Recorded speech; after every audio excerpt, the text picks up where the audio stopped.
Yeah, hello students. Let us revise forfeiture and reissue. इसका already one video I've uploaded. आज second video में बना रहा हूँ जहाँ पर will discuss at length regarding this forfeiture and reissue वाला concept. So let's get back to business. So let's read the question. क्या लिखा है देखो. XYZ Limited forfeited 500 shares of rupees 100 each issued at 10% premium. अभी issued at 10% premium है, मतलब इन लोग total 110 collect करने वाले हैं शेयर होल्डर से, जो कि 100 प्लस 10 है. एग्रीड. अच्छा, आगे लिखा है on which allotment money of rupees 30. So allotment money of rupees 30 bracket में लिखा है इंक्लूडिंग प्रीमियम, मतलब 20 plus 10. And first call of rupees 30. Okay, first call में वापस रुपीज 30. आगे लिखा है were not received. Okay, this was not received, this was not received. Final call of rupees 20. तो फाइनल कॉल में 20 है और आगे लिखा है that is yet to be called, मतलब ये अभी तक मांगा ही नहीं है. So we go reverse. तो रिवर्स जाएंगे तो वील फाइंड के एप्लीकेशन में कितना रहेगा. सो ये तीनों को ऐड करते हैं. 30 प्लस 30 20, 30 प्लस 30 60 प्लस 20 80 हो गया. सो एप्लीकेशन में जरूर 30 रुपीज रहा होगा, तो ही 110 आएगा ना. एंड ये 30 has been received by the company. I hope this point is very clear to you guys. And final call वो बोलते हैं मांगा ही नहीं, तो इधर से हमको क्या मिलेगा, अमाउंट कॉल्ड अप कितना है वो पता चलेगा.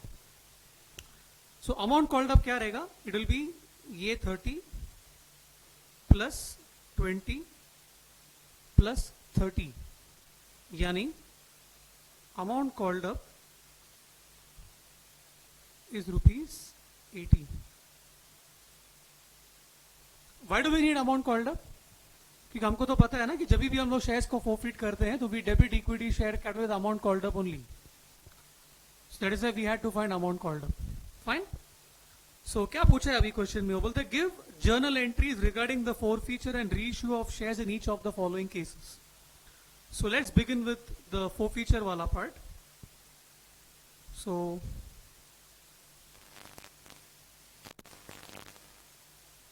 फॉर forfeiture ऑफ शेयर्स, इसका जर्नल एंट्री क्या होगा. सो when we forfeit the shares we debit equity share capital. That's what we learned the other day. And share capital को हम लोग डेबिट करते हैं अमाउंट कॉल्ड अप से. एंड अमाउंट कॉल्ड अप भी हमने ढूंढा हुआ है कि वो 80 रुपीज है. And we are forfeiting 500 shares. तो 500 shares into rupees 80 called up. So equity share capital account debit is 40,000. And उसने क्या क्या पेमेंट अपने को नहीं दिया था. सो अलॉटमेंट का पैसा नहीं दिया. अभी अलॉटमेंट का पैसा नहीं दिया तो ये जो प्रीमियम है 10 रुपीज, ये भी उसने नहीं दिया. तो सिंस ये 10 rupees premium is not received, इसके लिए अपने को इक्विटी शेयर कैपिटल के साथ साथ सिक्योरिटीज प्रीमियम को भी डेबिट करना पड़ेगा. We debit securities premium only when the premium is not received. And यहाँ पे अपने को पता है कि वो नॉट रिसीव्ड है क्योंकि अलॉटमेंट में प्रीमियम कलेक्ट किया था कंपनी ने और वहां पर इसने पे नहीं किया है. ये हो गया 5,000. Then 2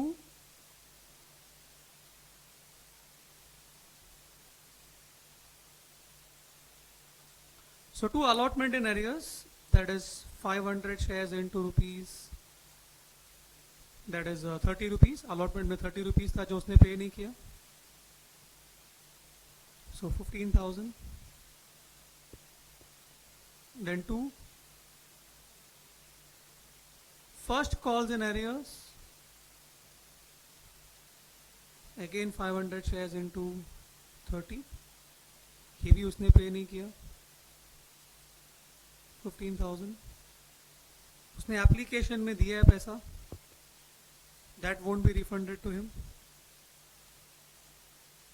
So 2 share forfeiture, 500 shares into 30, that is 15,000. So this was the entry for forfeiture of shares. I hope that entry is very clear to you guys. Correct? अभी ये 30 रुपीज है ना, बहुत इंपॉर्टेंट फिगर है हमको. Now why that is very very important? Because this 30 will this 30 is what the gross amount that the company has earned by forfeiting the shares. Correct? आइए हम अभी रीइश्यू के बारे में बात करते हैं. So now let's focus on reissue. उसमें मल्टीपल केसेस है, तो केस 1 को हम लोग रीड करते हैं. तो केस 1 में क्या लिखा है देखो, 200 of these shares were reissued as 80 paid up for ₹90 per share. Now what is the meaning of that word 80 paid up? 80 paid up. Paid up means company future में कॉल करेगा. If you read क्वेश्चन का एकदम top का second line, तो you will find कि हर एक share 100 रुपए का है. अभी 100 रुपए का शेयर रीइश्यू कर रहे हैं इन लोग एज 80 पेड अप. इसका मतलब जो बचा हुआ 20 है, दैट इज 100 माइनस 80 वाला 20, that 20 company is going to demand in future. मतलब वो 20 कंपनी के लिए लॉस नहीं है. ओके तो 80 पेड अप करके रीइश्यू कर रहा है for ₹90. For ₹90 means 90 is the reissue price. मतलब 90 हम लोग ले रहे हैं शेयर होल्डर से और 80 पेड अप करके बोल रहा है, मतलब 10 rupees is the amount of premium. I hope that part is very clear to you guys. तो आइए हम इसका जर्नल एंट्री करते हैं केस 1 का. तो केस 1 रीइश्यू करने का एंट्री इज लाइक दिस. हम लोग रीइश्यू कर रहे हैं तो पैसा कलेक्ट कर रहे हैं हम लोग. So bank account debit 200 share reissue हो रहे हैं और 90 का प्राइस में रीइश्यू हो रहा है. ₹4.90 लिखा है. इसके लिए bank debit is 18,000.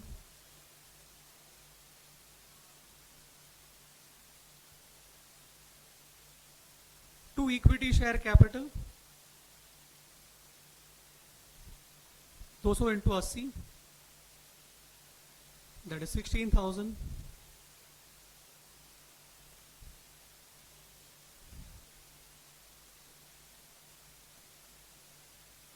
So two securities premium account 200 into 10, that is 2000. So this was our reissue करने का entry. Correct? After reissue अपने को ट्रांसफर करना पड़ता है कैपिटल रिजर्व में. तो कैपिटल रिजर्व में ट्रांसफर करने का journal entry is share forfeiture debit to capital reserve. So how to calculate this? So it is 200 shares reissued into हर एक शेयर का पीछे ग्रॉस हमने फोरफीट करने के टाइम पे 30 रुपीज कमाया है. करेक्ट? तो ये 30 मेरा ग्रॉस अर्निंग्स हो गया हर एक शेयर का पीछे और मेरा loss is 0. Correct no? So gross I earn 30 and my loss is 0, and this happened on 200 shares, so the answer is 6,000. That is what will go into capital reserve in case 1. Now let's focus on case 2.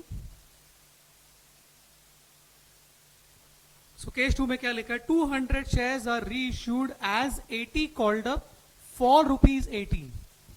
अभी called up value 80 है, इसका मतलब बाकी का 20, मतलब 100 minus 80 वाला 20 company future में demand करने वाला है, तो वो 20 लॉस है नहीं. और आगे क्या लिखा है? 80 कॉल्ड अप है फॉर ₹80, मतलब री इश्यू प्राइस भी 80 है, मतलब there is no loss at all. So journal entry क्या होगा री इश्यू का then? So journal entry is bank debit 200 into 80.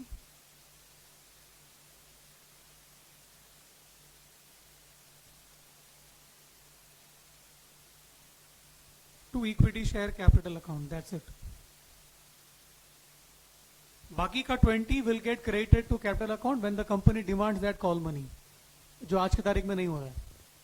Correct. Then share forfeiture को बंद करने का entry.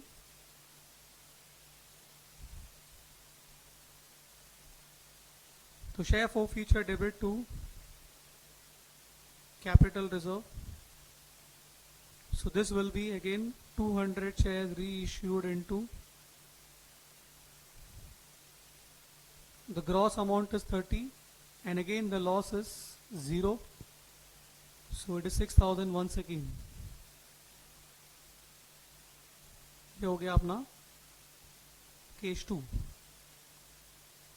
Now let's discuss case 3.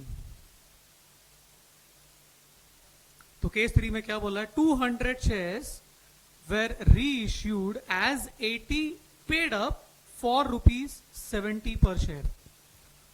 अभी आप बोलेंगे सर सेकंड वाला केस में कॉल्ड अप करके लिखा है और अभी लिखा है सर पेड अप, इसमें कुछ फर्क है क्या? So the answer is no. In the context of reissue the terms paid up and called up mean the same. Okay, so 200 shares were reissued as 80 paid up, मतलब बाकी का 20, मतलब 100 minus 80 वाला 20 company future में demand करके लेने वाला, मतलब वो 20 लॉस नहीं है. फॉर ₹70 पेड अप वैल्यू 80 है और री इश्यू प्राइस 70 है, मतलब री issue price is lesser than the paid up value, means company is incurring a loss of ₹10. So journal entry कैसा होगा री इश्यू का? तो it is bank account debit 200 shares into the reissue price which is ₹70, for 70 बोला है 14,000.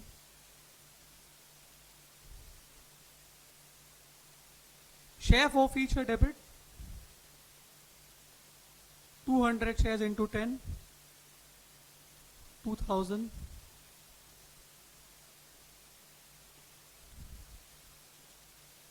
To equity share capital account 200 shares into 80, 16,000. This was your reissue करने का entry. अभी हम लोग ट्रांसफर टू कैपिटल रिजर्व के बारे में सोचेंगे. तो जर्नल एंट्री तो वही है, share forfeiture account debit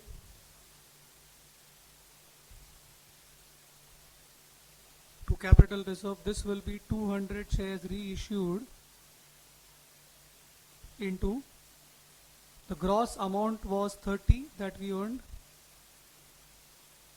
Okay, 30 was the gross amount minus 10 जो लॉस हुआ अपने को. करेक्ट. तो नेट अमाउंट इज 20 इंटू 200, तो 4,000 is the amount that will go into capital reserve in this case. So that finishes your case 3. Let's move on to case 4. तो case 4 में क्या लिखा है? 200 of these shares were reissued as 80 paid up for ₹50. Again paid up value is 80, मतलब बचा हुआ 20, मतलब 100 minus 80 वाला 20 कंपनी फ्यूचर में मांग के लेने वाला है, मतलब वो लॉस नहीं है. पेड अप वैल्यू 80 है और रीइश्यू प्राइस इज ओनली ₹50, मतलब ₹30 का loss the company is incurring. So the journal entry will be bank account debit, bank account debit 200 shares into ₹50 जो आपका रीइश्यू प्राइस है.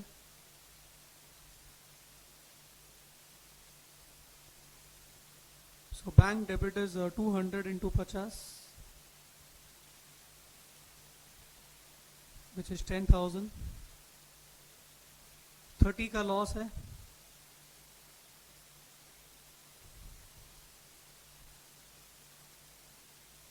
तो share forfeiture account debit 200 into 30, that is 6,000.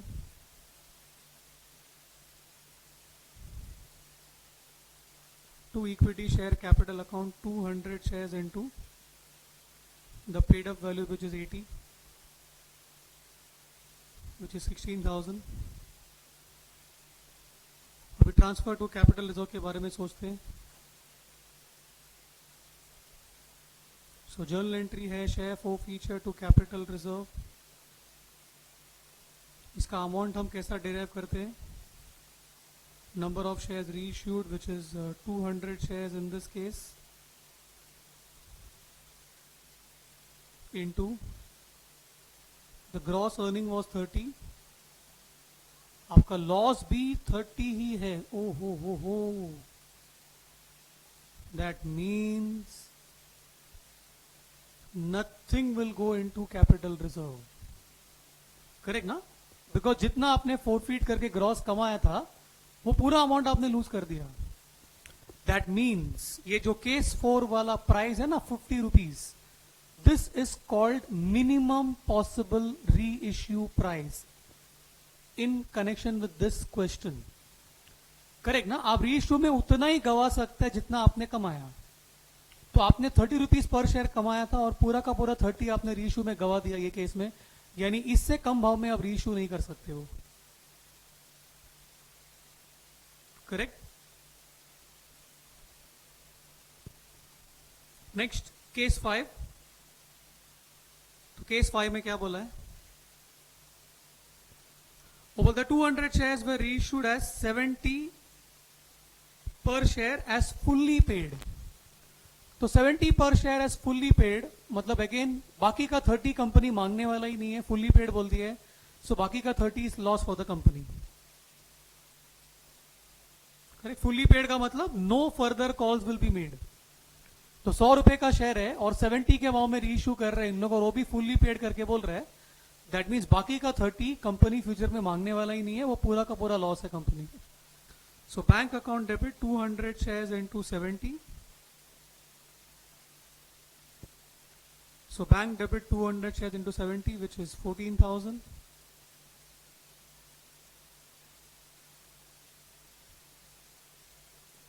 Share forfeiture account debit 200 shares into 30, which is 6,000. To equity share capital account 200 shares into 100, which is 20,000. ये हो गया री issue करने का एंट्री. Once again share forfeiture to capital reserve जब करने जाएंगे तो you will find the amount is nil. Why it is nil? Because 200 shares आप री इशू तो कर रहे हो इनटू ग्रॉस आपने 30 कमाया था और री इशू में आपने लूज भी 30 कर दिया, तो अल्टीमेटली आपने कुछ भी नहीं कमाया नेट में. That is why nothing will go into capital reserve. So ये भी मिनिमम पॉसिबल रीइश्यू प्राइस है. So the conclusion is in this question if the shares are being reissued as fully paid, जो last case में हो रहा है, then the minimum possible reissue price is 70 rupees. क्योंकि आपने 30 रुपीज कमाया था फोरफीट करके, तो मैक्सिमम आप 30 गवा सकते हो जो आप लास्ट केस में गवा भी रहे हो. तो अगर फुल्ली पेड बोल के शेयर रीइश्यू हो रहा है तो minimum possible reissue price is 70. Whereas in the second last case you will find that the shares are being reissued as 80 paid up. Correct? The paid up value was 80, so and the reissue price was 50. So again the company was losing 30 rupees, and that is the maximum loss that the company can bear. So अगर 80 paid up बोल के reissue कर रहे हैं तो उस case में minimum possible reissue price will be 50. Fully paid बोल के रीइश्यू कर रहे हैं then the minimum possible reissue price will be 70. Fine. I hope this video was very useful to you. For many more videos like this, please subscribe to our YouTube channel and our Telegram channel. Wishing you all the very best. Bye.